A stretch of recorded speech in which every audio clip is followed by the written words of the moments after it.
Good morning, all. Welcome to Learners Academy. Morning Priyanshi. ठंड ज़्यादा है, मानते हैं। Okay, so exercise number 12.1 is the topic for today.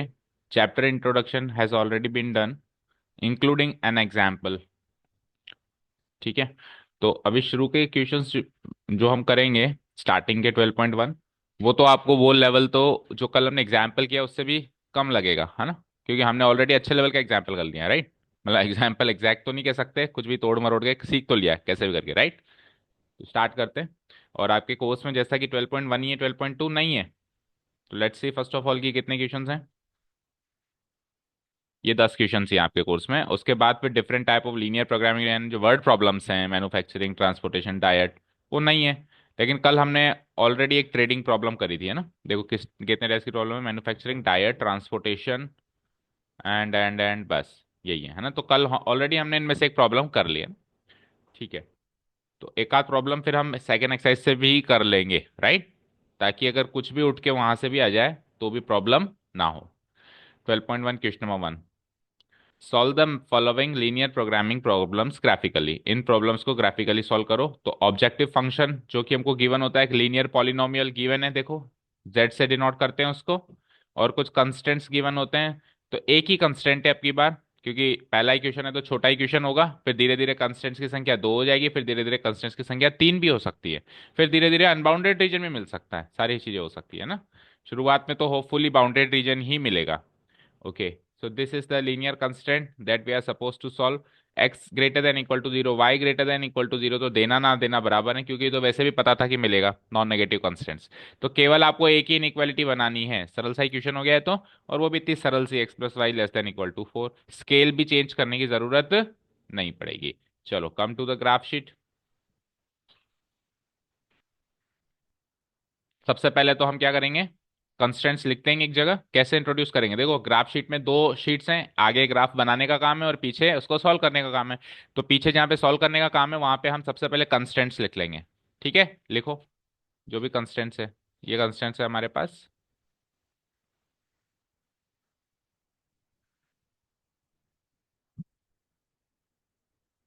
Then उसके बाद हम लिखेंगे ऑब्जेक्टिव फंक्शन।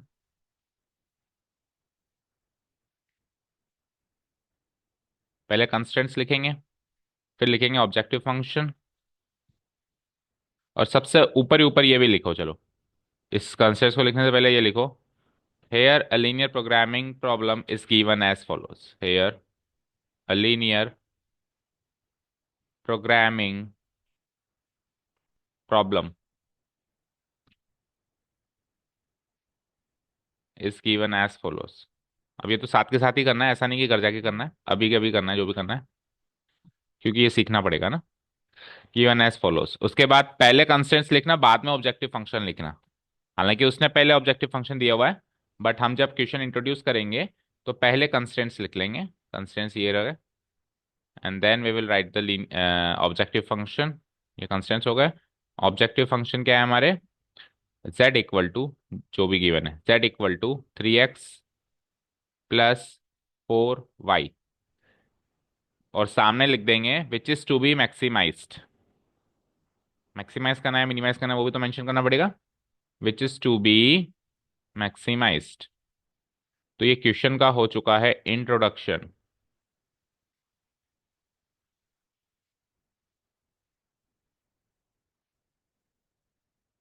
हो गया इतना काम।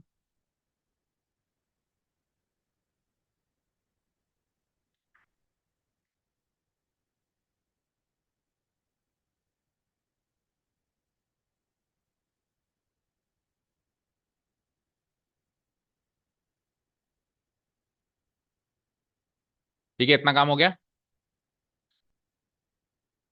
डन। ओके, अब देखो कंस्टेंट यहाँ पे नॉन नेगेटिव कंस्टेंट को भूल जाए तो एक ही है। इन केस अगर ये दो या तीन है तो फिर आपको उसको इक्वेशन 1, इक्वेशन 2, इक्वेशन 3 करके भी मार्क करना है, क्योंकि जब हम इनको सॉल्व करेंगे तो हमको मार्क करना पड़ेगा कि ये तो इक्वेशन 1 है, ये 2 है और ये 3 है, राइट?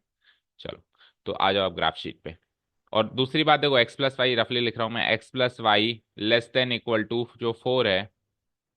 ठीक है, ये बहुत इजी सा कंस्ट्रेंट है ना, तो इसको ज्यादा प्रोसेस करने की भी मुझे जरूरत नहीं लग रही। आपको पता है कि एक्स के नीचे 4 आएगा और वाई के नीचे 4 आएगा, और इजीली आप इसको है ना ग्राफ में प्लॉट कर देंगे। ठीक है, और लिखना चाहो तो चलो लिख ही लो, पहला इक्वेशन है तो लिख लो। क्या कंस्टेंट है हमारे पास, बोलो। इसके ऑब्जेक्टिव फंक्शन लिख लिया, उसके बाद नीचे लिखो क्या कंस्टेंट है। Now X plus Y less than equal to 4, ये कंस्टेंट है। इक्वेशन 1 मार्क इसलिए नहीं करेंगे क्योंकि अकेला ही है, अगर 2 3 होते तो इक्वेशन 1 2 3 मार्क कर। सबसे पहला काम क्या करते हैं लीनियर इनइक्वालिटी को सॉल्व करने के लिए, इसको एक इक्वालिटी मान लेते हैं ना। इसको एक क्या मान लेते हैं, एक equality. Considering the given inequality, the given inequality as equation, as equation to find its solution region, उसका सॉल्यूशन रीजन निकालने के लिए कर रहे हैं हम ये काम, right. To find its solution region we get, तो इस इनइक्वालिटी को इक्वालिटी में चेंज करते ही क्या मिला हमको, X plus Y equal to 4 मिल गया, बताओ। हम्म, इनइक्वालिटी को इक्वेशन में चेंज कर दिया। अब X plus Y equal to 4 को हम चाहे जिस फॉर्मेट में चेंज कर सकते हैं।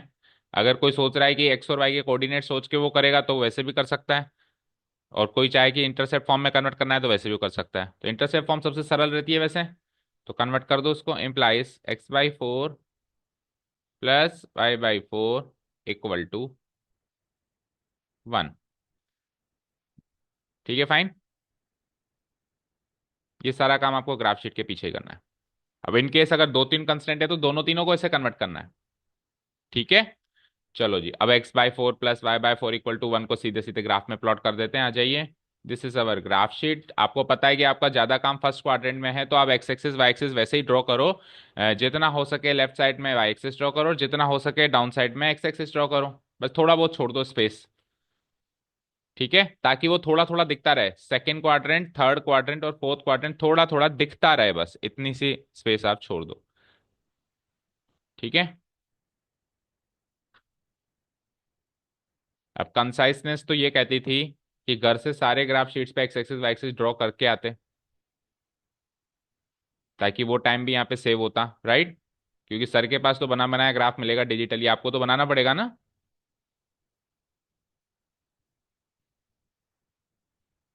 कोई भी ड्रॉ नहीं करके आया, देखो, नहीं करके आया ना।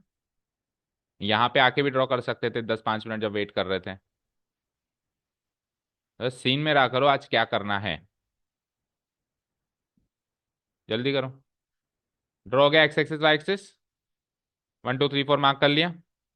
स्केल चेंज करने की जरूरत नहीं है, वही 1 2 3 4 ही मार्क होगा, है ना। चलो जी, तो एक्स और वाई 4 4 पे मार्क कर दो, जैसा कि बताया गया। यहाँ पर भी 4 और यहाँ पर भी 4। और थोड़ा है ना आर पार भी खींचना, ऐसे नहीं कि 4 पे स्ट्रिक्ट हो गए, थोड़ा सा उसको फोर्थ क्वाड्रेंट में लेके जाना, थोड़ा सा इसको सेकंड क्वाड्रेंट में लेके जाना। जितना आपने ग्राफ बनाया है, जितना भी आपने ग्राफ बनाया है ना, उतना उस लाइन को थोड़ा सा और एक्सटेंड करेंगे।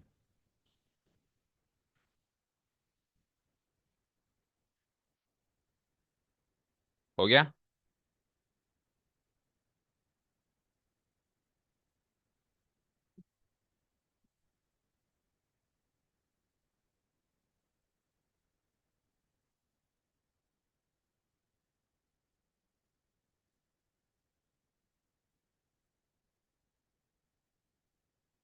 जल्दी सेटल डाउन करो।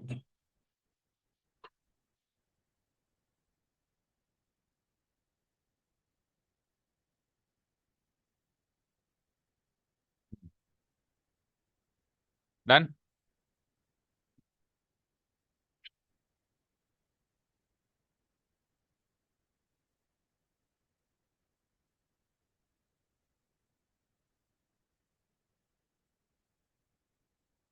इसके बगल में कहीं इस लाइन की इक्वेशन भी मार्क कर देंगे। क्या है इस लाइन की इक्वेशन, बोलना X plus Y equal to 4। ठीक है जी, अब अगला काम क्या होता है, इक्वेशन लाइन ड्रॉ होने के बाद इसका सॉल्यूशन रीजन डिसाइड करना। ठीक है, तो क्या इक्वेशन थी हमारे पास, X plus Y equal to 4, यही थी क्या? इसके अंदर कोई भी इसके अंदर कोई भी एक पॉइंट इसके राइट या लेफ्ट में पुटअप करके देखेंगे। तो अगर ओरिजिन से पास थ्रू नहीं हो रही तो ओरिजिन ही पुटअप करके देख लिया करो। ओरिजिन से पास थ्रू हो रही है क्या, बताओ? ये नहीं हो रही।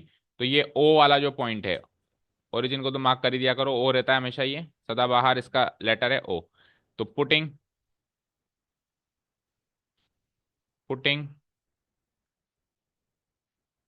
एक्स कोमा वाई, पीछे करना है काम अब आना, equal to 0,0 in the equation we get, sorry inequality में पुटअप करेंगे ना, इक्वेशन में नहीं पुटअप करेंगे, इनइक्वालिटी में पुटअप करेंगे। एक्स प्लस वाई क्या थी, लेस देन और क्या ग्रेटर देन? लेस देन थी, greater? Less than equal to 4 में करेंगे इनइक्वालिटी में, to check the solution region we get. So 0,0 इसमें पुटअप करो, 0 + 0 हो गया ये, 0 < <4, तो सेटिस्फाई हो गया ना ये? बोलो, वी गेट 0 < <4। सो सो ओ, जिसके कोऑर्डिनेट 0,0 है, सेटिस्फाइज सेटिस्फाइज द इक्वेशन, है ना, and it lies in the solution set, in the solution set. अब ये जो भी काम हम कर रहे हैं एक इक्वेशन के लिए कर रहे हैं। अब ये नेक्स्ट क्वेश्चन से मैं बार बार नहीं बताऊंगा, जितने भी इक्वेशंस हैं उसमें ये सारा काम करना है। तो अगर आपके स्पेस कम है तो आप नोटबुक का सहारा भी ले सकते हैं, ठीक है। इन द सॉल्यूशन सेट क्या लिखा फिर से देखो, पहले लाइन ड्रॉ करी, फिर वापस इनइक्वालिटी लिखी। इनइक्वालिटी में हमने ओरिजिन पुटअप करके देखा, ओरिजिन पुटअप करते वो सेटिस्फाई हो गया, तो हमने क्या लिखा कि ओरिजिन जो है इसको सेटिस्फाई कर रहा है, इसलिए वो सॉल्यूशन सेट में लायक करता है। इन केस वो सेटिस्फाई नहीं करता तो मैं क्या करता, मैं क्या लिखता, it does not lie in the solution set, फिर उससे जो अपोजिट वाला रीजन है उसको शेड करते। ठीक है, तो अब कौन सा रीजन शेड करेंगे, यू कैन क्लियरली सी, एक ट्राइंगल बन रहा है ना, ये ट्राइंगल बन रहा है, इसको शेड कर दो। पहले तो इसको आउटलाइन कर देते हैं, ये और ये, ठीक है। Then draw the triangle, then shade the triangle.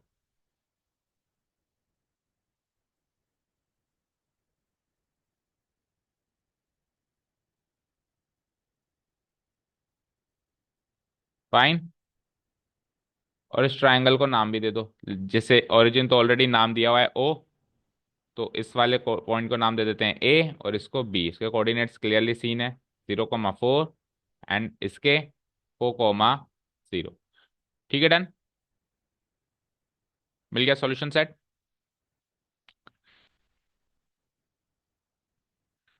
अब हमको क्या करना है, एक टेबल बनानी है, जिसके अंदर अपने को इस साइड तो लिखना है कॉर्नर पॉइंट्स।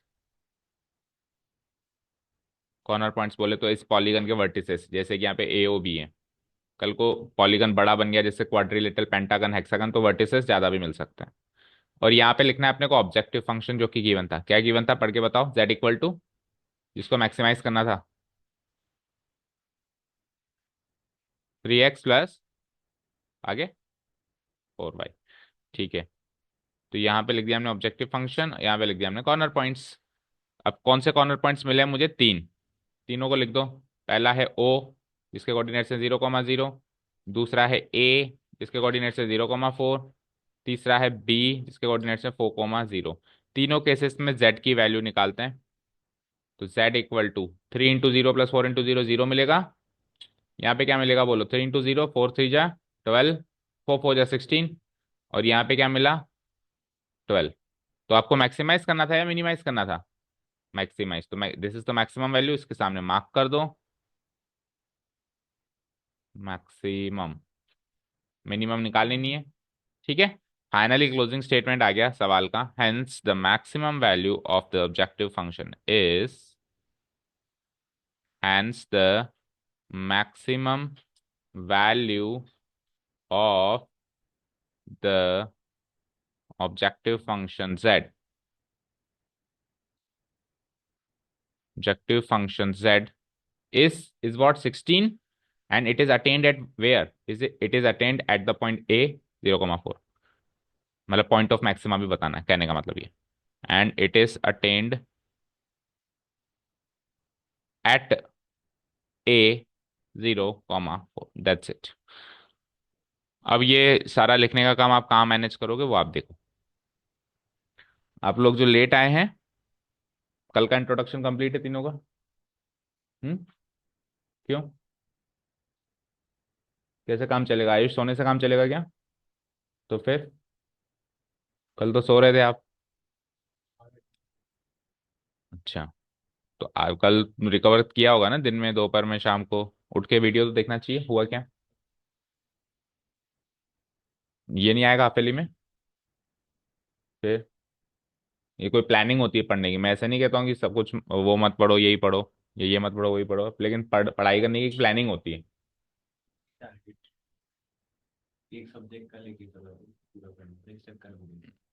अच्छा, वो सब्जेक्ट पूरा हो गया? क्या पढ़ा उसमें आपने, मतलब कैसे पढ़ा? वो उसका कोर्स हो चुका है?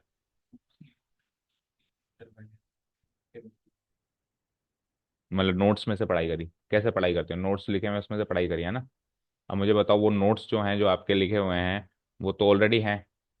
जैसे आपने कल करी वैसे वो परसों और अरसों भी हो सकती थी, लेकिन कल यहाँ पे नया चैप्टर टॉपिक शुरू हुआ था। तो जो चल रहा है करंट उसको पेंडिंग छोड़ के ऑलरेडी जो पेंडिंग है उसको करना, इससे इससे बेहतर है कि जो चल रहा है करंट उसको करंट टाइम पे करें। और वो तो वैसे भी पेंडिंग है, और वैसे भी पेंडिंग था, तो 2 दिन बाद भी हो जाता। अब दो चीज़ों को पेंडिंग कर दिया ना आपने, वो तो वैसे भी पेंडिंग था, इसको भी पेंडिंग कर दिया। तो इसको बोलते हैं ना प्लानिंग। जो चीज़ सेम डे पे सीखी जा सकती है पहली प्रायोरिटी होनी चाहिए उसको, उस दिन सीखना। जो पेंडिंग ऑलरेडी हो चुका है उसके तो नो वन कैन डू। तो वो जैसे आपने कल किया वैसे 2 दिन बाद भी हो सकता था। ठीक है, तो ये थोड़ी कंसाइसनेस रखो अब, जागरूकता रखो। मैंने ग्रुप में स्पेशली मैसेज डाला था कि सारे लोग पहुंचो, नया टॉपिक है, फिर दोबारा रिवीजन नहीं होगा इसका। हम 2-3 दिन में संडे को टेस्ट हो जाएगा इसका, कंप्लीट है चैप्टर, कुछ नहीं है इसमें। अब आप वही वीडियो देखोगे, वही पैनिक करोगे, अरे वीडियो देखो वीडियो देखो वीडियो, तो इससे बढ़िया कल आ ही जाते ना। अब जो कल आया तो उनमें से एक भी वीडियो नहीं देखेगा, क्योंकि क्रिस्टल क्लियर किया हमने, 1.25 घंटे की क्लास ली, एक वन गो में पूरा चैप्टर कम खत्म। आज कल प्रैक्टिस है। अब आप देखो कहाँ से पकड़ पाते हो। अगला क्वेश्चन करें? क्वेश्चन नंबर 2 करें? समझ आया? Any doubts? अच्छा, इसमें अपन ने नॉन नेगेटिव कंस्टेंट्स का कहीं जिक्र तो कर लिया ना एक बार। हमको पता है नॉन नेगेटिव कंस्टेंट्स वहां पे एग्जिस्ट करते हैं फर्स्ट क्वाड्रेंट के लिए, और उसका हम ज्यादा कुछ बातचीत नहीं करते उसके बारे में, लेकिन एटलीस्ट कहीं लिख तो देना कि ये भी है ना दुनिया में। कहाँ लिखा था बताना जरा। हाँ, मतलब इंट्रोडक्शन में लिख दिया है ना, जब क्वेश्चन इंट्रोड्यूस किया है the linear programming problem is given है, वहां पे एक बार मेंशन जरूर कर देना, दैट्स इट। उसके बाद अलावा वहां पे और कोई इसके बारे में बातचीत अपने को नहीं करनी। चलें सेकंड क्वेश्चन पे। अब बेटा सेकंड क्वेश्चन आ गया है तो थोड़ा स्पीड पकड़नी है, तो कुछ जो ये स्टेप्स हैं स्टार्टिंग के, कि एलपीपी गिवन है, ये है वो है, इसको मैं कर रहा हूँ स्किप, और सीधे चल रहा हूँ मुद्दे पे। सीधे मुद्दे की बात करेंगे, और आप लोग फोकस करो बच्चों, ध्यान से क्वेश्चन में रहो शुरू से ही, और देखो क्या क्या हो रहा है यहाँ पे, है ना। Question number 2। अब हमारे पास ऑब्जेक्टिव फंक्शन है z = -3x + 4y, और कंस्टेंट्स देखो, एक संख्या बढ़ गई कंस्टेंट्स की। तो पहला क्वेश्चन तो बस ट्राई बोल थी, फील गुड करने के लिए एक ही कंस्टेंट दे दिया, लेकिन ऑब्वियस बात है एक कंस्टेंट थोड़ा ना मिलेगा एग्जाम में। दो या दो से तीन भी मिल सकते हैं, जैसे अगले तीसरे में देखो 3 मिल गए, एक दो, नहीं दो ही है इसमें भी, तीन शायद नीचे मिलेंगे। चलो, तो सेकंड क्वेश्चन की बात करते हैं। तो कंस्टेंट्स क्या क्या है? पहला constant, constant number 1, constant number 2, और ये नॉन नेगेटिव कंस्टेंट तो होते ही हैं, एक बार इनको मेंशन कर ही देंगे। चलें सीधे ग्राफ पे। Okay, tell me what are the constants, graph पे बताओ मुझे। बोलना पहला कंस्टेंट क्या है? x + 2y, क्या? ग्रेटर या लेस? इनइक्वालिटी तो देखो, ग्रेटर है कि लेस है वही तो डिसाइड करेगी। x + 2y <= 8, दोनों <= है ना। x + 2y <= 8, this is constant number 1। सबसे पहले इसको इक्वालिटी में चेंज करेंगे, दैट मीन्स x + 2y = 8 हो जाएगा, और फिर उसको इंटरसेप्ट फॉर्म में चेंज करेंगे ताकि उसकी लाइन हम इजीली ड्रॉ कर सकें। तो dividing both sides by 8, x/8 हो गया। और इधर क्या हो गया, y/4 हो गया, और उधर क्या हो गया, 1 हो गया। ठीक है, एक का काम खत्म। दूसरा कंस्टेंट बताओ, लगे हाथ, दोनों कर लेते हैं एक बार। फिर इसकी सॉल्यूशन रीजन भी सेट करना, चेक करना। अच्छा ठीक है, सामने चेक कर लेंगे। ठीक है बताओ, सेकंड बोलना क्या है, 3x + 2y। और ध्यान से समझ लेना दूसरे क्वेश्चन को, अब अगले क्वेश्चन से, तीसरे चौथे से आप करेंगे। ठीक है, सारे बच्चे अपने आप करेंगे, तो ये सेकंड क्वेश्चन बिल्कुल तबियत से समझना। 3x + 2y आगे, << <12 फाइन। वैसे इतनी मुश्किल चीज नहीं है, एक बार ध्यान से सुनोगे देखोगे तो पकड़ में आ जाएगी, है ना। ओके, इसको इक्वालिटी में चेंज करेंगे, करना। 3x + 2y = 12 हो गया। और फिर उसको इंटरसेप्ट फॉर्म में चेंज करेंगे। इंटरसेप्ट फॉर्म इसलिए चेंज करना है ताकि लाइन ढंग से बन सके। तो 12 से डिवाइड करा दूं बोथ साइड्स, तो 3x/12 gives me x/4, 2y/12 gives me y/6, and this is equal to 1। Fine. चलो एक एक लाइन उठाओ। तो पहली लाइन पे आपको x के नीचे 8 चाहिए और y के नीचे 4 चाहिए। तो x के नीचे 8, y के नीचे 4। x के नीचे 8, x के नीचे 8 ये रहा, और y के नीचे 4 ये रहा। बन गई लाइन। बोलो, आर पार बना देना जितना भी ग्राफ ड्रॉ किया है, केवल 8 और 4 पे मत रोक देना, क्योंकि लाइन की कोई लेंथ नहीं होती, लाइन वेरीज इनफाइनाइटली। ठीक है, लेट्स से इसको डिफ्रेंशिएट करने के लिए रेड कलर कर देते हैं और दूसरे वाले को दूसरा कलर कर देते हैं। सॉरी।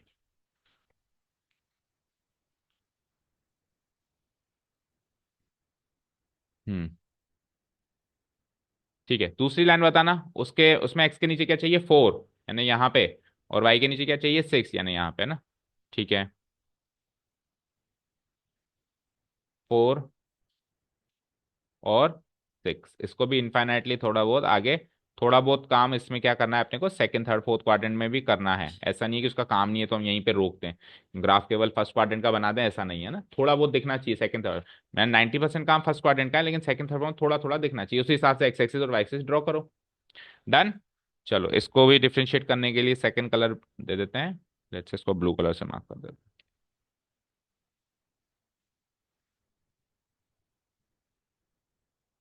ठीक है, तो बन गई दो लाइंस। अगला काम बताओ। अगला काम, इनके बगल में इनकी वो इक्वेशन भी लिख दो। जैसे रेड कलर की इक्वेशन क्या थी, x + 2y = 8 है ना। फाइन। और इसकी क्या थी, 3x + 2y = व्हाट, 12। हाँ जी, अगला काम बताओ। बोलो, लाइंस ड्रॉ होने के बाद अगला काम क्या होता है, इनका सॉल्यूशन रीजन चेक करना, 1 बाई 1। तो पहले मैं रेड कलर का सॉल्यूशन रीजन चेक कर रहा हूं। तो मुझे बताओ, दोनों में से कोई भी लाइन ओरिजिन से पास थ्रू होती है क्या, नहीं होती। तो सबसे सदाबहार पॉइंट ओरिजिन है, जो इसमें पुटअप करके चेक कर सकते हैं कि ये इसमें सेटिस्फाई कर रहा है कि नहीं कर रहा है। तो सबसे सबसे पहले ओरिजिन को पहले इनइक्वालिटी में चेक करो। करूं, तो ओरिजिन यानी x, y को मैं क्या पुटअप करूंगा यहाँ पे, 0, 0, दोनों में है ना, 1 बाई 1। तो करो, तो ये क्या हो जाएगा, 0 + 0, 0 ही हो गया। तो 0< <= 8 सेटिस्फाई हुआ क्या, 0 8 से छोटा होता है, होता है। लगे हाथ, एक बार इसका भी कर दो। इसमें भी x, y, putting x, y = वो सारी लाइन्स लिखनी पड़ेंगी जो अभी पहले क्वेश्चन में बताई आपको, 0, 0। तो इसमें भी 0 + 0 < <12 होता है क्या, होता है, <<12। तो दोनों में सेटिस्फाई हो गया, यानी ओरिजिन दोनों के सॉल्यूशन सेट में है। यानी कि चलो रेड कलर की बात करें तो उसका सॉल्यूशन सेट इधर है ओरिजिन की तरफ, और ब्लू कलर की बात करें तो उसका सॉल्यूशन सेट भी इधर है ओरिजिन की तरफ। तो दोनों का कॉमन सॉल्यूशन सेट निकालना है। कॉमन मतलब जो इसकी इसकी बात भी मानता हो और उसकी बात भी मानता हो। दूसरा, हमको सेकंड थर्ड फोर्थ क्वाड्रेंट में नहीं जाना, क्योंकि हमको नॉन नेगेटिव कंस्टेंट भी गिवन है, क्या, x > 0 एंड y > 0। ये नॉन नेगेटिव कंस्टेंट क्या कहते हैं, x 0 से बड़ा हो, y भी 0 से बड़ा हो। तो बड़ा हो तो दोनों फर्स्ट क्वाड्रेंट का ही फॉलो करेंगे। ठीक है, तो कोई आइडेंटिफाई कर पाया यहाँ पे कौन सा पॉलीगन बन रहा है, ये वाला जो कॉमन है, this, this, this and this. तो एक क्वाड्रिलेटरल बन रहा है, जैसे पिछली बार ट्रायंगल बन रहा था, इस बार क्या बन रहा है, क्वाड्रिलेटरल। इसके कोऑर्डिनेट्स भी हमको आइडेंटिफाई करना है। तो ए के तो कोऑर्डिनेट साफ साफ दिख रही है, 4 था ना यहाँ पे, तो इसके क्या होंगे, 0, 4। ठीक है, इसको एक बार बी मार्क करो, और इसको अब क्या करेंगे, सी, सी के तो दिख ही रहे हैं, क्या मिलेगा बताओ, 4, 0। अब बी के कोऑर्डिनेट्स का क्या करें, है ना। देखो जो एक्स एक्सिस वाई एक्सिस पे टकरा रहे हैं उनके कोऑर्डिनेट्स तो एज इट इज मिल गए, लेकिन जो नहीं टकरा रहे हैं जैसे बीच में लटक गया, तो इसके कोऑर्डिनेट्स या तो आपको दिख गए, दिख जाएंगे साफ साफ, है ना। बट मैं आपको ये सजेस्ट करूंगा आप रिस्क मत लेना। क्यों? क्योंकि हो सकता है कि आपने लाइन गलत ड्रॉ करी हो, और ये फोर को, ये जो कि जो भी क्या था ये 2,3, हो सकता है कि ये 2,3 ना हो के 2.1,3 2.9 हो। 0.1 का भी फर्क होगा तो हमारा क्वेश्चन तो गलत हो गया ना। हमको लग रहा है 2,3 लेकिन पता नहीं है या नहीं है। तो रिस्क मत लेना, तो रिस्क नहीं लेना तो क्या करना, इन दोनों इक्वेशंस को सॉल्व करना, जैसे क्लास 10th में अपन इनका इंटरसेक्शन करवाते थे और एक यूनिक सॉल्यूशन निकालते थे, याद है। इसमें से कुछ सब्स्टिट्यूट इसमें कर दो, या फिर टू वाई कॉमन मिल गया ना, तो कैंसिल आउट करो। 3x - x, मतलब इसको लेट्स से कि ये इक्वेशन 1 है और लेट्स से कि ये इक्वेशन 2 है, तो इक्वेशन 2 - 1 कर दूं मैं। Equation 2 minus equation 1 gives me what, 3x - x क्या मिला, 2x, और RHS में घटाओ, 12 में से 8 गई तो 4, तो यहाँ से x की वैल्यू 2, x की वैल्यू 2 को अगेन इक्वेशन 1 में पुटअप कर दो। इक्वेशन 1 में अगेन x की वैल्यू 2 पुटअप करेंगे, तो 2 प्लस 2 वाई हो जाएगा वो, 2 + 2 y गिव्स मी 8, तो 2 उधर जाके 6 हो गया, तो y की वैल्यू 6/2 यानी कि 3। ठीक है, तो x तो निकला 2 और y निकला 3, यानी कि यूनिक सॉल्यूशन क्या है, 2,3। समझ गए, तो ये 2,3 मार्क कर लिया हमने। तो ये चाहे से आप बताओ या ना बताओ, रफली आप अपने मन में जरूर चेक कर लेना कि वाकई में तो 2,3 है, यानी ये कई बार धोखा हुआ है बच्चों के साथ। दिख रहा है 2,3 लेकिन कुछ और निकला, वो हल्का सा भी इधर उधर निकला तो हो गया कबाड़ा। ठीक है, और अगर आपके पास टाइम नहीं है और विल प्रीटी श्योर हो कि ये 2,3 है, तो फिर वो आपके डिसीजंस होंगे at the time of exam, right. तो कुल मिला के कॉर्नर पॉइंट्स मिल गए, शेड कर दो द सॉल्यूशंस। इसको क्या बोलते हैं, ये जो शेड रीजन हो रहा है इसको क्या बोलते हैं बताओ, फीजेबल रीजन। सॉल्यूशन रीजन तो वो होता है जो दोनों का अलग अलग निकला, उसका अलग सॉल्यूशन रीजन, इसका अलग सॉल्यूशन रीजन, दोनों का common region feasible region, feasible या पॉसिबल रीजन, राइट। तो फीजेबल रीजन को हम करेंगे अंडरलाइन लाइक दिस,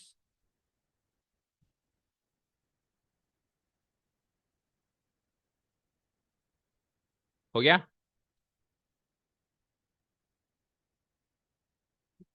इसको शेड करने के तरीके भी आपको सोचने पड़ेंगे, बिकॉज ये शेड करना पड़ेगा। और देखो किसी किसी क्वेश्चन में तो दो तरह के शेड्स भी लगाएंगे जब अनबाउंडेड रीजन मिलेगा। अभी बाउंडेड रीजन मिल रहा है, इजी क्वेश्चन चल रहे हैं, अनबाउंडेड में हमको दो तरीके के शेड करने पड़ेंगे, एक तो फिजिबल रीजन का, और एक लास्ट में एक और शेड करते थे, याद है। फिर ये चेक करते थे कि दोनों में भी कोई कॉमन है या नहीं है, तो ये शेड अलग होना चाहिए, वो शेड अलग होना चाहिए। अब आप डार्क और लाइट कैसे करते हो वो आपको देखना पड़ेगा। ठीक है, हाँ जो भी है, हाँ चाहे से आप लाइनिंग करो कुछ भी करो। तो चलो अब आ जाओ, आप मैक्सिमाइज करते हैं। कॉर्नर पॉइंट्स कितने आपकी बार, 4 हैं। मैक्सिमाइज करना था मिनिमाइज करना था, देखो जब लेस देन इक्वल टू का सवाल आएगा ना तो मैक्सिमाइज करवाएगा कंस्टेंट्स में, और जब ग्रेटर देन इक्वल टू का सवाल आएगा तो मिनिमाइज करवाएगा। अंडरस्टूड है, क्योंकि अभी मिनिमाइज कराएगा तो सब जानते हैं ओरिजिन पे मिनिमम मिलेगी, सॉल्व ही क्यों करेगा कोई, तो इसमें मैक्सिमाइज करवाएगा वो। Okay, corner points and the objective function क्या है बोल के बताना, सही में।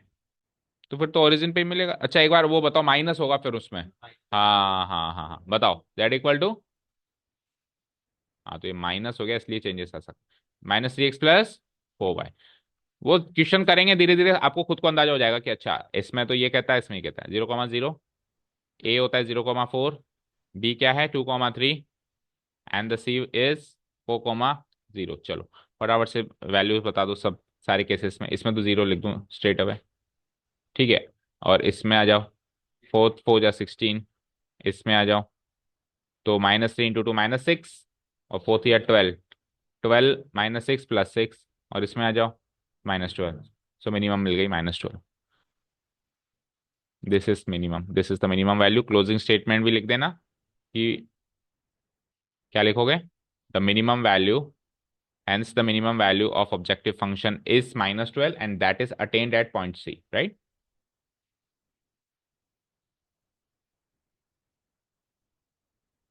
Value of objective function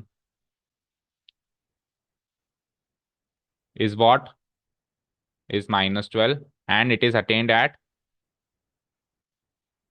point C, and it is attained at C। C के कोऑर्डिनेट्स डाल देंगे 4, दैट्स इट। समझ आया कुछ, कर सकते हो अगला अपने आप सारे बच्चे, रेडी। कर दूं डिलीट? ओके। और आंसर मैच करते चलना प्लीज एक जना, ना? अगर कुछ मिसमैच है तो अभी बता देना, तो हमारा टाइम वेस्ट ना हो फिर दोबारा करने में उसको। हाँ, तो अब आप एक काम करें, थर्ड नहीं करेगा कोई भी। 3x + 5 × 15, 5 × 2 × 10, 3 3 by 3, 2 by 2। रुको रुको रुको, सारे वैसे तो एक ही कैटेगरी के हैं। थर्ड को स्किप करके फोर्थ करो अभी।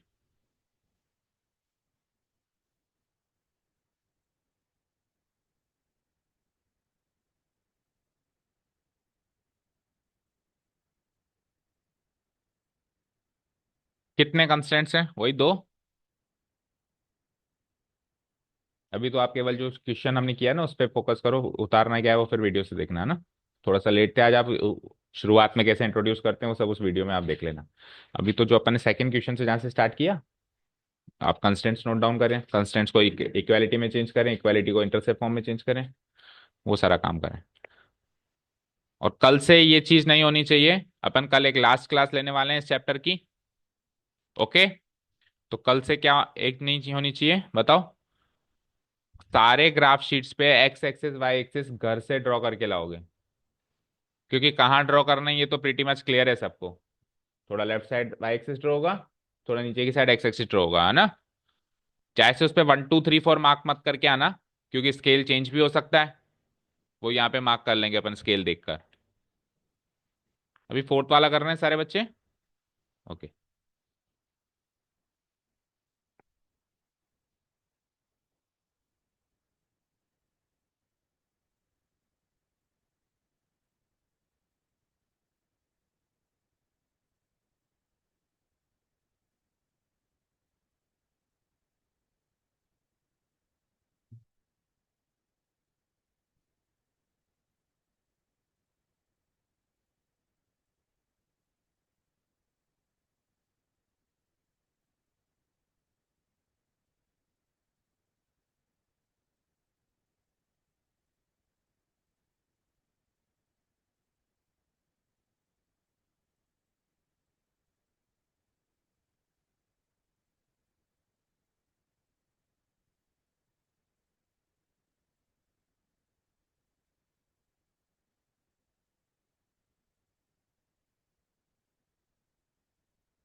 अनबाउंडेड रीजन मिल गया क्या?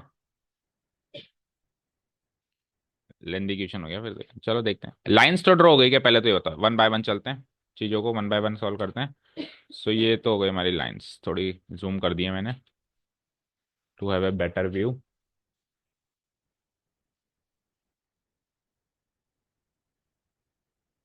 लाइंस ड्रॉ हो गई। अब की बार एक चीज और फोकस करिए आपने, कि जो इंटरसेक्शन है वो बीच में कहीं है। तो इस बार तो आपको वो इक्वेशन सॉल्व, वैसे तो दिख रहा है लगभग, ऐसा लग रहा है जैसे कि 1.5 कॉमा 0.5 है, राइट? ऐसा लग रहा है। बट रिस्क नहीं ले सकते ना, 1.5 से थोड़ा आगे निकल रहा है, 1.6, 1.8 है। ठीक है, तो क्यों रिस्क लेना, फिर आपको पता है क्या करना है आपको। नहीं तो क्यों रिस्क लेना, आपको पता है ना आपको क्या करना है। इन इक्वेशंस को आपस में सॉल्व करके देखना है, right? So this is equation one and this is equation two. तो x और x कट जाएगा तो 1 - 2 कर दूं मैं। Equation one minus equation two, this gives me x - x तो हो गया cancel out, 3y - y gives me 2y, और RHS में 3 - 2 गिव्स मी 1, तो y इक्वल टू 1/2 यानी 0.5, ठीक है। और अब इसको पुट कर दो इक्वेशन वन में, या टू में, कहीं पर भी कर लो, इक्वेशन टू में कर दो, इक्वेशन टू छोटी दिख रही है आपको। तो x प्लस वाई है, तो it is x plus Y, Y की वैल्यू तो 0.5 है, इक्वल टू 2। तो यहाँ से x की वैल्यू आ जाती है 1.5, राइट? तो 1.5 कॉमा 0.5 लग रहा था, लेकिन रिस्क नहीं लेना, और जो लगा वही आया। क्यों, क्या होता है कि हमने जल्दीबाजी में पेंसिल पूरी ढंग से शार्प करी नहीं करी, वो हल्का सा भी इधर उधर खिसक गया, तो हमको तो कुछ और लग रहा है लेकिन है तो कुछ और। अब कॉर्नर पॉइंट्स अगर हमने थोड़ा सा भी गलत निकाल लिया और उसमें मिनिमम मैक्सिमम वैल्यू गलत निकल गई तो गलत हो गया ना। ठीक है, चलो अब बात करते हैं सॉल्यूशन सेट की। तो ओरिजिन से दोनों में से कोई भी लाइन पास थ्रू नहीं हो रही, तो हम ओरिजिन को ही सेटिस्फाई कराने की कोशिश करेंगे, चेक करेंगे कि ओरिजिन सेटिस्फाई हुआ कि नहीं हुआ। लेट से ये तो हो गया ओ 0, 0। ठीक है, तो पुटअप करो जरा यहाँ पे। तो ये x, y equal to 0, 0 put up करते हैं।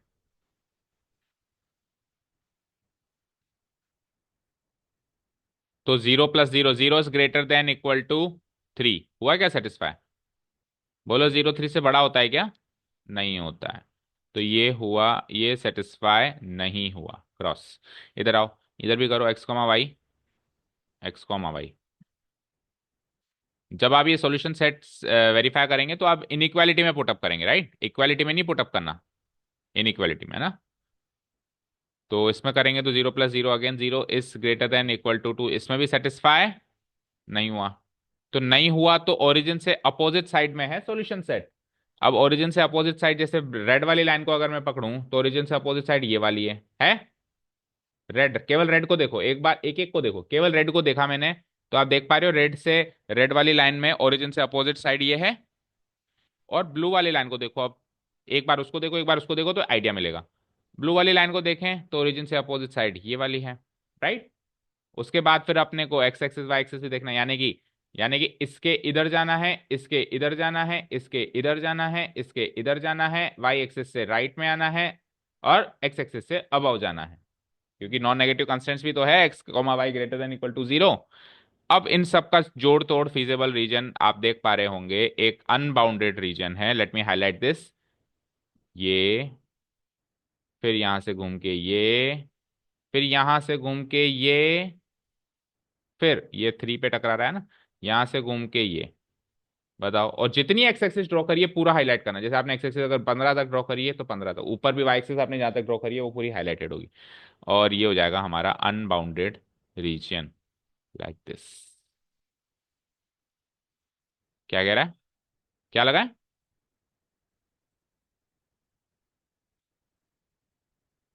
वाई एक्सिस के ऊपर एरो, ऐसा, ये लगा देना, ये कोई बड़ी बात है। ठीक है, यस, पूरा रीजन ही शेड होगा। ठीक है,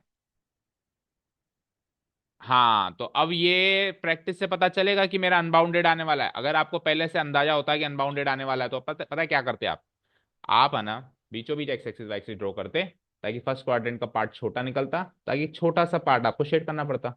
अब आपने इधर बनाया तो बहुत बड़ा पार्ट दिख गया। अब जैसे इसको तो इतना सा करना पड़ेगा, लेकिन किसी ने वाई एक्सिस यहाँ ड्रॉ करी और एक्स एक्सिस यहाँ ड्रॉ करी, अब इसको इतना सारा शेड करना पड़ेगा।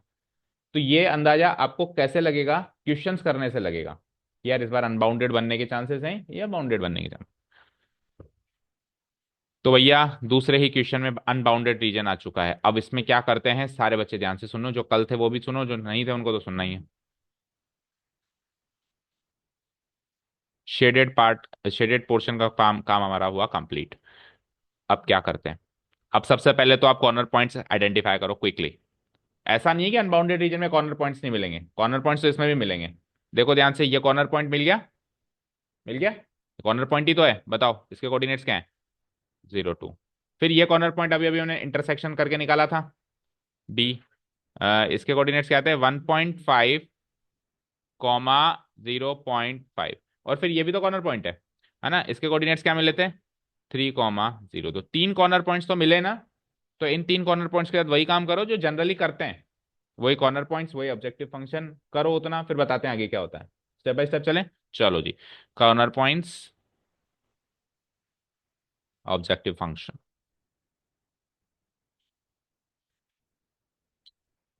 ऑब्जेक्टिव फंक्शन बता दो, सीधे ही बता दो क्या है। z इक्वल टू, बोलना क्या है, बताया कोई? z इक्वल टू क्या है? और इसको मिनिमाइज करना है या मैक्सिमाइज करना है? मिनिमाइज। चलो जी, तो corner points A 0,2, B 1.5, 0.5, C 3,0। z equal to, 0 से ये खत्म, 5 2 10, और 3 का 1.5 गुना यानी 4.5, और 5 का आधा यानी 2.5। 4.5 और 2.5 7। सही है। और- ओके, ये हो गया 3 3 9। तो मिनिमम वैल्यू क्या मिली यहाँ पे? मिनिमम करना है मैक्सिमाइज करना है? मिनिमाइज। तो एक बार के लिए आप मिनिमाइज, जो मिनिमम वैल्यू मिली है उस पे आप मार्क तो कर लो, मिनिमम है, मिनिमम मार्क तो कर लो। इतना समझ आ गया क्या? आगे क्या करना है, तो आगे की फिर स्ट्रेटेजी बताते हैं। इतना समझ तो आ गया। कॉर्नर पॉइंट्स पे अपने को वही मिनिमम मैक्सिमम वैल्यू देखनी है। हो गया इतना काम सबका, तो आगे बढ़ू मैं, अंश। इतना काम हो गया। अब अगर ये बाउंडेड रीजन होता तो यही मिनिमम वैल्यू होती, कोई इसको बदल नहीं सकता। सुन रहे हो?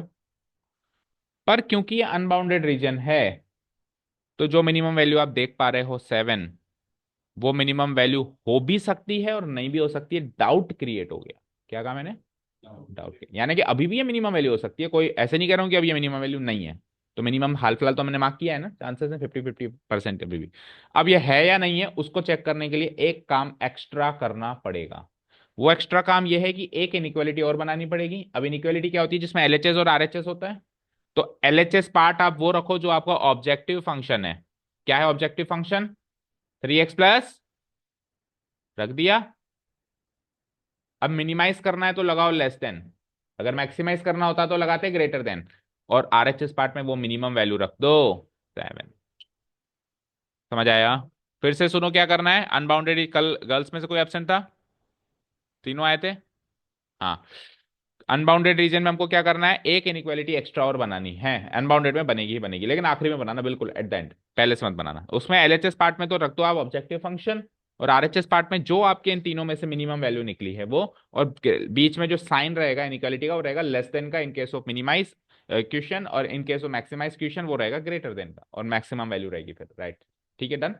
अब इसको सॉल्व करके इसकी लाइन बनाओ, वो इसको इक्वालिटी में कन्वर्ट कर लो। ठीक है, 3x + 5y = 7 हो गया। ओके। अब इसको करो इक्वालिटी में कन्वर्ट। अब देखो यहाँ पे 3x + 5y को अगर आप उसमें कन्वर्ट करते हो, क्या बोलते हैं, इंटरसेप्ट फॉर्म में, तो क्या बनता है? x/7/3। फिर आगे बोलो, y/7/5। तो 7/5 तो सॉल्व हो जाएगा, लेकिन 7/3 सॉल्व नहीं होगा ना। तो इस केस में इसको इंटरसेप्ट फॉर्म में कन्वर्ट करना समझदारी नहीं है। मैंने ऐसा नहीं कहा कि हमेशा इंटरसेप्ट फॉर्म जो होती है आपको फायदा देती है, कभी कभी वो कंफ्यूज भी करती है। तो फिर दूसरे तरीके भी हैं आपके पास, एक्स की कुछ भी वैल्यू सोचो, वाई की कुछ भी वैल्यू सोचो, याद है? तो बोलो क्या कर सकते हैं हम इसमें। मैं कह रहा हूं एक्स की वैल्यू 1 सोचो, तो वाई की वैल्यू क्या आएगी बताओ? या फिर 0 से ही चलो ना, एक्स की वैल्यू 0 से चलो एक बार। एक्स की वैल्यू 0 सोची, तो y की वैल्यू क्या आएगी? 7/5 बोले तो 1.4। 1.4 मार्क करो अपने अपने ग्राफ में जल्दी। हाँ, मतलब 0,1.4।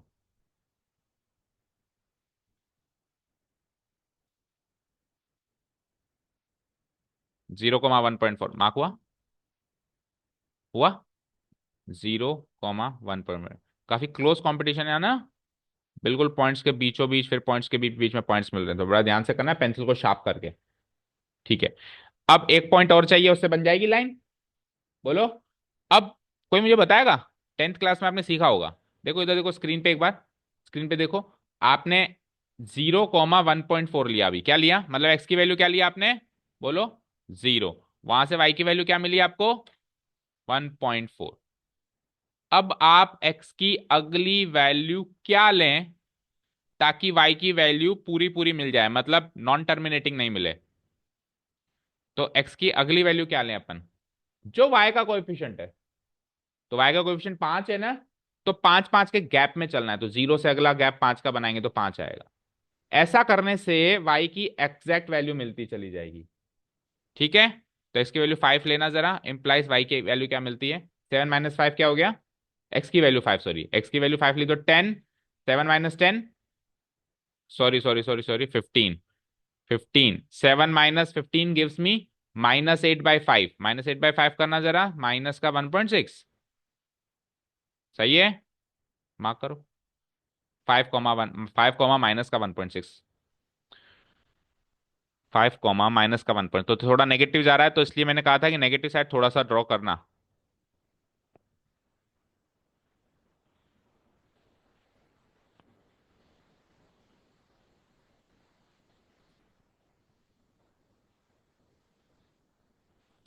इतना काम हो गया सबका?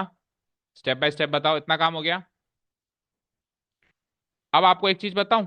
काम पे मैं आपको एक बार मुझे बताओ, x,5 और y आया माइनस का 1.6, यानी कि 1.6, यानी लगभग लगभग यहाँ पे अंदाजे से। अंदाजे से यहाँ आया कि चेक करो। ये और ये। आपको एक चीज बताऊं।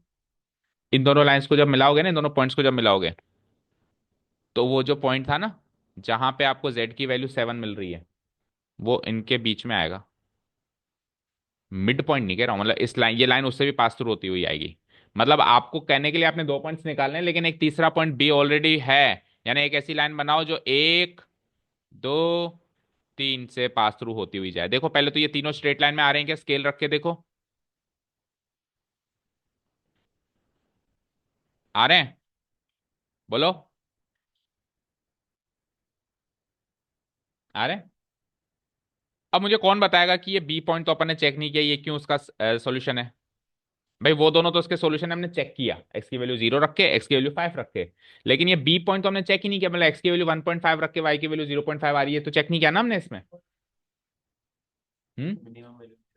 आप देखो इधर देखो, स्क्रीन पे देखो। स्क्रीन पे देखो एक बार। ये बी पॉइंट इसमें पुटअप करके साथ लाए थे। तो इधर से इक्वेशन बनाओगे तो सॉल्यूशन तो यही निकलेगा ना। वही तो कर रहे हैं घूम फिर के। ये वैल्यू उसमें पुटअप करके ही तो 7 आई थी वैल्यू। तो जब इसको 7 से इक्वेट करेंगे तो एक्स और वाई यही तो आएगा। तो कहने का मतलब यह है कि जब आप लास्ट में इनइक्वालिटी बनाओगे, तो आपको दो की जगह एक पॉइंट से भी काम चला सकते हो, क्योंकि एक तो ऑलरेडी आपके ऑब्जेक्टिव फंक्शन में ही रखा हुआ पॉइंट है। और अगर दो कर देते हो तो फिर 3 पॉइंट्स मिल जाएंगे, वो थोड़ा सेफ हो जाएगा। समझ गए क्या? चलो जी, लाइन बना दो फिर हम।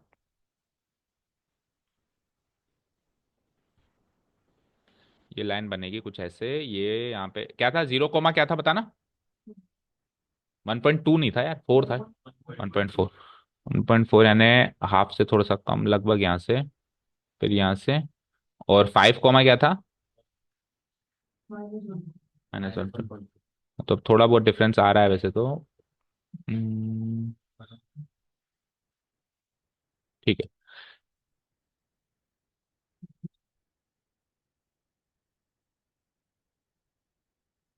तो लकीली हमने अच्छा क्वेश्चन पकड़ लिया, इससे काफी कुछ क्लियर हो रहा है ना।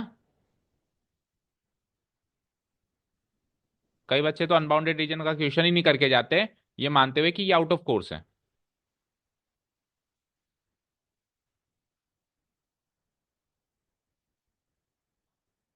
ठीक है।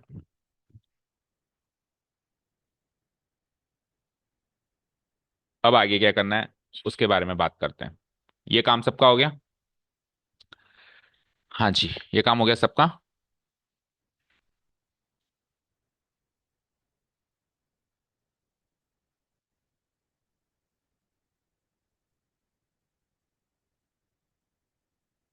हो गया।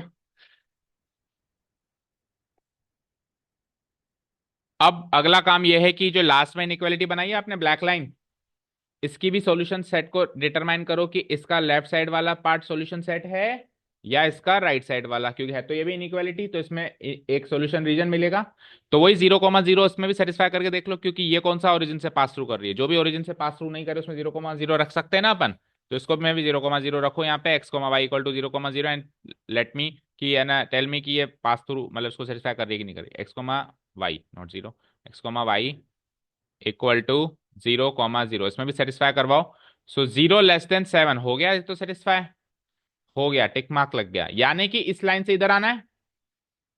अब इस लाइन से इधर आना है तो इसका सॉल्यूशन सेट, जैसा कि मैंने कहा कि आपको थोड़ा सा शेड करना पड़ेगा, और ऐसा शेड करना पड़ेगा जो पिछले शेड से डिफरेंट दिखाई दे। अब वो डार्क लाइट का कॉम्बिनेशन आपको सोचना है। मेरे पास तो है तरीका, आप आपकी जानो। हो गया ये शेड, बताओ। जितना भी आपने ड्रॉ किया है ग्राफ, वो उसमें आप उसको शेड करते हैं। अब आगे का काम सुनो, बहुत इंपॉर्टेंट।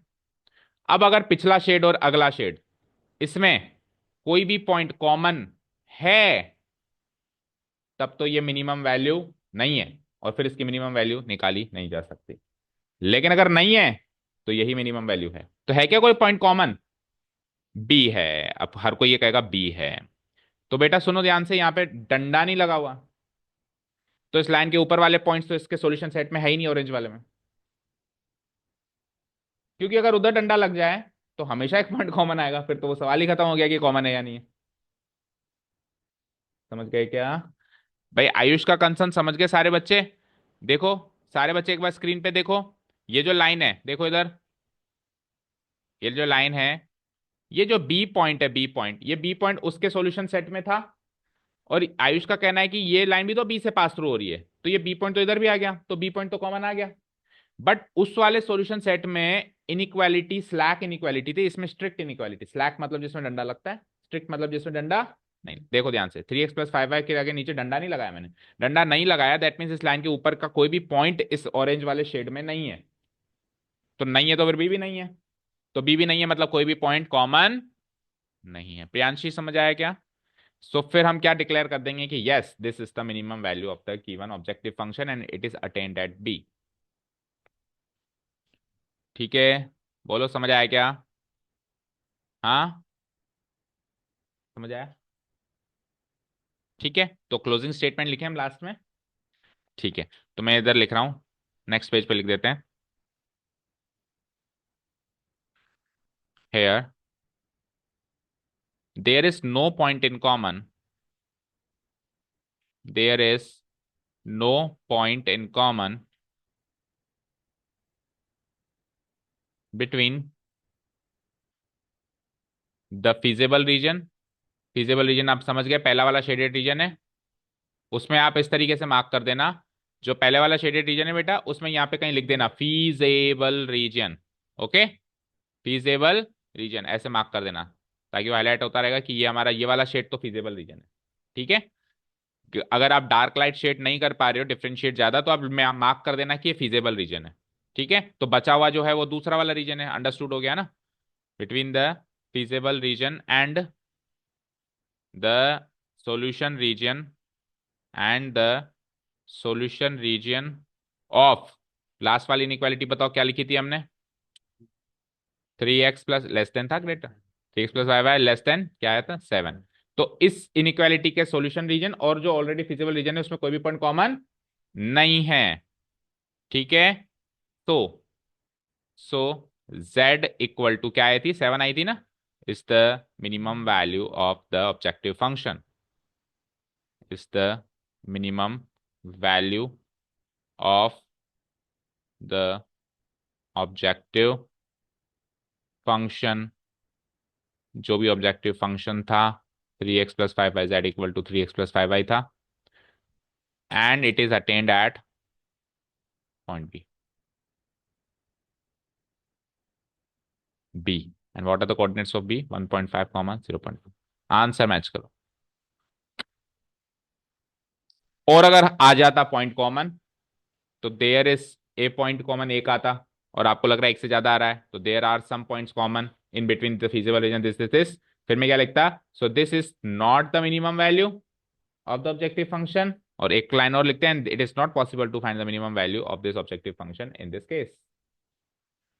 डन। चेंजेस समझ में आ गए? अब मोस्ट प्रोबेबली तो अनबाउंडेड रीजन आएगा नहीं, आ गया तो मोस्ट प्रोबेबली कॉमन रीजन आएगा नहीं, जैसे कॉमन नहीं आया ना अभी, और वो फिर भी आ गया, तो फिर लक बाई चांस। ओके, सारी बातें क्लियर है क्या? एक क्वेश्चन और कर सकते हैं, फिर वाइंड अप करते हैं आज की क्लास, बाकी क्वेश्चंस कल करेंगे। एक क्वेश्चन और करें, अब थोड़ा बहुत कॉन्फिडेंस आ रहा है। ठीक है, कर दूं डिलीट? रेडी? ओके। केवल और केवल प्रैक्टिस चाहिए, बाकी ये बिल्कुल फ्री के मार्क्स से मान के चलना। लकीली एक इजी चैप्टर आपको मिल गया है, मतलब इस चैप्टर को वाकई में 2 से 3 दिन ही करने का है, और इसमें 4 से 5 मार्क्स इसको 3 से 4 मार्क्स स्कोर करने के हैं। ये 3 से 4 मार्क्स आपके पेपर में फ्री के हैं, बस थोड़ा प्रैक्टिस की जरूरत है। प्रैक्टिस करने के बाद इसको आप दोबारा ना भी देखो तो भी आप एग्जाम में कर लोगे, राइट? और थोड़ा फोकस हो गया ना। सो अभी हमने देखो जो छोड़ा है वो ऑब्वियसली होमवर्क है, थर्ड छोड़ा है, तो थर्ड को होमवर्क मार्क करो। फोर्थ कर लिया? फोर्थ कर लिया, और फिर एक मिनट को देखने दो मुझे। X plus two y less than equal to 10। चलो फिफ्थ को होमवर्क मार्क करके अभी सिक्स करो, तो 1 to 6 का काम हो जाएगा, बाकी 7 to 10 का काम हम कल देखेंगे। फिफ्थ को होमवर्क मार्क करो, सिक्स मतलब 3 क्वेश्चन यहाँ हो गए और 3 क्वेश्चन एज होमवर्क होगा। नहीं, तीन क्यों, चार कर लिया हमने। चार कर लिए ना, तीन तो ऑलरेडी कर चुके हैं, चौथा ही करें, दो ही होमवर्क दे रहे हैं, ज्यादा नहीं दे रहे आपको। सिक्स क्वेश्चन करो अभी, और फिर चलते हैं इंटीग्रल्स में।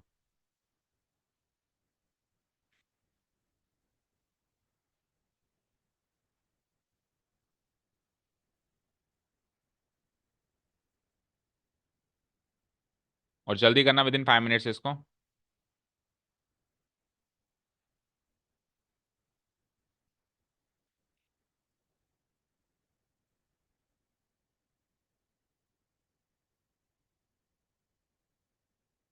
Question drawn. हम्म।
इस बार भी वही मिला मिला है, अनबाउंडेड मिला है। ठीक है, तो इसको अपॉर्चुनिटी समझो, मैक्सिमम क्वेश्चन डिफिकल्ट वाले हमारे डिस्कस हो रहे हैं। क्रॉस।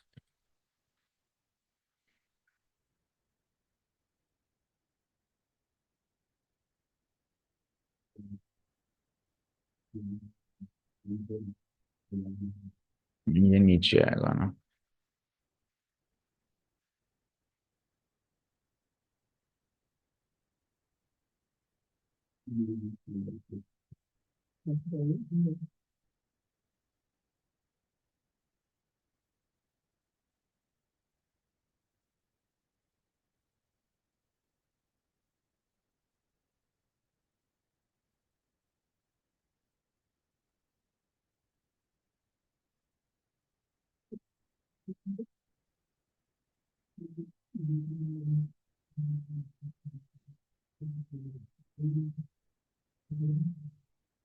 आप देखो रेड वाली लाइन का तो कोई काम ही नहीं निकला।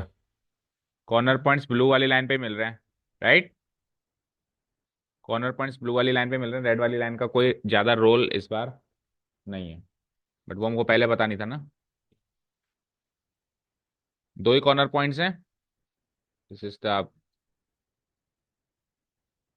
This is the feasible region. इस पे मार्क कर दो, जैसे ही अनबाउंडेड रीजन मिले ना तो उसको फीजेबल रीजन करके मार्क कर दो, क्योंकि पता है आपको एक और बनानी है अभी आपको। अगर बाउंडेड होता तो चाहे से हम बाउंडेड में हम चाहे से लिखे नहीं लिखें वो फीजेबल रीजन है, लेकिन अनबाउंडेड में हम जरूर लिखेंगे वो फीजेबल रीजन है। ठीक है। ठीक है, ये हाल फिलहाल रफली ऐसे मार्क कर देते हैं। काफी है? ठीक है, फीजेबल रीजन। Feasible reason. चलो जी, कॉर्नर पॉइंट्स दो ही हैं। गर्ल्स इतना हुआ। Z equal to objective function क्या है बोलना। तेज बोलो।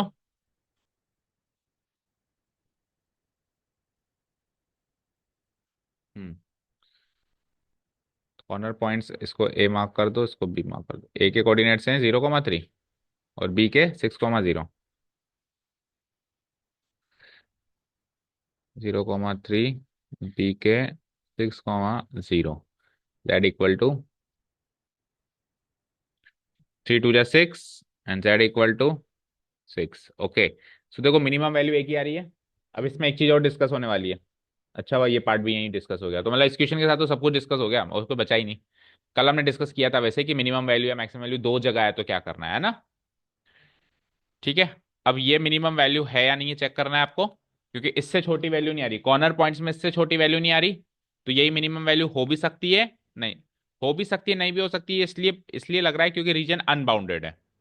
ठीक है, क्योंकि रीजन, तो इसके आगे हम ऐसे मार्क कर लेते हैं इन दोनों को कि ये मिनिमम वैल्यू होने का डाउट है। डाउट है तो डाउट क्लियर कैसे करते हैं, एक इनइक्वालिटी और बनाते हैं। बोलो क्या होती है वो इनइक्वालिटी, x+2y, और मिनिमम है तो लेस देन, और जो मिनिमम वैल्यू है 6। x+2y < 6। अब देखो ध्यान से देखो एक बार, x+2y इधर देखो। आपने इनइक्वालिटी बना तो दी, सबने बना दी, पर ध्यान से देखो आपको इसको ड्रॉ करने की जरूरत नहीं है। बताओ क्यों। क्योंकि x+2y < 6 आप ड्रॉ कर चुके हो। तो ग्रेटर देन का अपोजिट साइड ही तो होगा लेस देन। ठीक है। तो जो एक इन दोनों में से कोई लाइन है हमने देखो मार्क नहीं किया ना, वो भी करना चाहिए। बताओ रेड लाइन की इक्वेशन क्या थी। रेड लाइन की इक्वेशन क्या थी। नहीं, रेड लाइन की ये थी 2x+y। 2x+y इक्वल टू, अब जब आप इक्वेशन मार्क करो तो हमेशा आप इक्वल टू लगाओ, है ना, क्योंकि इक्वेशन में इक्वल टू आता है। और ब्लू लाइन की क्या थी, ये वाली, x+2y इक्वल टू 6। तो अभी आपको यही तो चाहिए, x+2y इक्वल टू 6, ये वाली चाहिए। तो ब्लू लाइन के इधर चले जाएं हम। तो ब्लू लाइन के इधर चले जाएं तो हमने डंडा नहीं लगाया है। डंडा नहीं लगाया तो इसका सॉल्यूशन सेट में ये बी और ये ए और बी नहीं आएंगे, क्योंकि ये लाइन पॉइंट्स के लाइन के ऊपर वाले पॉइंट्स उस पाले में हैं। लाइन के ऊपर वाले पॉइंट्स इस पाले में नहीं है। ठीक है। तो शेड तो कर देते हैं क्विकली और फिर आगे क्या होगा वो बात करते हैं। यानी कि ये वाला पोर्शन है हमारा नेक्स्ट सॉल्यूशन रीजन। ठीक है, जिसमें लाइन के ऊपर वाले पॉइंट्स उधर हैं, इधर नहीं है। ठीक है, तो इससे साबित होता है कोई पॉइंट कॉमन नहीं है। कोई पॉइंट कॉमन नहीं है तो ये मिनिमम वैल्यू तो है। ये तो फिक्स हो गया कि ये मिनिमम वैल्यू तो है। पर ये कहाँ अटेन हो रही है, सवाल अब ये क्रिएट हो गया, क्योंकि दो जगह अटेन। तो बताएगा, कल डिस्कस किया था इस चीज को हमने। बोलो प्रियांशी। मिनिमम वैल्यू तो 6 क्लियर हो गई, क्योंकि पॉइंट कॉमन नहीं है। बट ये अटेन कहाँ होगी, 0,3 पे या 6,0 पे, या दोनों पे? मतलब आंसर में हम क्या डालें, इस पे डालें या उस पे डालें या किसी और पे डालें? ए से बी, सुनो ध्यान से, एब्सेंटीज, अगर मिनिमम या मैक्सिमम वैल्यू एक से ज्यादा पॉइंट्स पे मिले तो फिर वो मिनिमम वैल्यू दो पॉइंट्स पे नहीं है, फिर वो इनफाइनाइट पॉइंट्स पे। ए से लेके बी से के बीच में जो लाइन सेगमेंट बन रही है, इस लाइन सेगमेंट पे जितने भी पॉइंट्स हैं सब पे 6 ही मिलेगी, चाहे से आप कहीं भी रख के देख लो। यहाँ रख के देखो जरा, देखो यहाँ रख के देखो, ये क्या है, 4,1। 4,1 रखना x+2y में, तो 4+2, इस पे भी 6 मिली। मिली ना? तो कैसे हम इसको प्रेजेंट करेंगे? इसको फिर आप अलग से, इस वाली लाइन सेगमेंट को अलग से हाईलाइट करो कि ये सारी लाइन सेगमेंट जो है ये आपका पॉइंट ऑफ मिनिमा देंगे। ठीक है, चलो अब इसका क्लोजिंग स्टेटमेंट क्या लिखना है? सबसे पहले तो वो जो पिछली बार लिखा है, यार there is no point in common, वो तो लिखना ही है। No point in common between what, between feasible region and the solution region of, जो भी था हमारा, feasible region and the solution region of, बताना, x+2y <6। सो पॉइंट कॉमन नहीं है, सो z = क्या था, 6 था। 6 is the minimum value, is the minimum value of the objective function, of the objective function z = x+2y, and it is attained at, important है कि ये attend वाला पॉइंट क्या लिखेंगे हम, and it is attained at all the points, all the points lying on the line segment, lying on the line segment, line segment joining the points, joining the points a and b। तो a के coordinates बताओ, ए के बताओ coordinates 3, and B के coordinates बोलो। क्या लिखा हमने, फुल स्टॉप, क्या लिखा हमने कि ये अटेन का होंगी उन सारे पॉइंट्स पे, ये अटेन होगा 6 मिनिमम वैल्यू, जो उस लाइन सेगमेंट पे लाया कर रहे हैं। और लाइन सेगमेंट कौन सी है, जो इन दो पॉइंट्स को ज्वाइन कर रही है, ए को और बी को। याद रहे, ए के बाद नहीं है और बी के बाद भी नहीं है, ए और बीच के बीच में ही है वो, क्योंकि लाइन के तो इनफाइनाइट पॉइंट्स होते हैं, लेकिन इसमें हम आंसर लाइन सेगमेंट लिखा है, देखो ध्यान से, लाइन नहीं लिखा है मैंने। अगर मैं सेगमेंट वर्ड हटा दूं तो फिर गलती है, क्योंकि फिर तो इधर उधर के भी पॉइंट शामिल हो गए, लेकिन हमको ए और बी के बीच के ही पॉइंट्स लेने हैं, तो लाइन के आगे सेगमेंट वर्ड लगाना भी जरूरी है, line segment joining these two points. Done. तो हर प्रकार के एग्जाम्पल कवर हो गए, तो कल अपन मोर एडवांस क्वेश्चन की तरफ चल सकते हैं। ठीक है, दो क्वेश्चन होमवर्क है, चार हमने कर लिए 6 में से, वो दो क्वेश्चन भी आप होमवर्क करो, हो सकता है इनमें से कोई केस उसमें भी निकल गया है। कल आते ही सबसे पहले उन दो क्वेश्चंस में कोई डाउट है तो पूछेंगे, अदरवाइज अगले 4 क्वेश्चंस की तरफ कल हम बढ़ेंगे, कल ये एक्सरसाइज खत्म कर देंगे और आपका कोर्स भी खत्म कर देंगे। ठीक है, चलो जी, thank you so much for listening to us, have a nice day, keep learning and bye.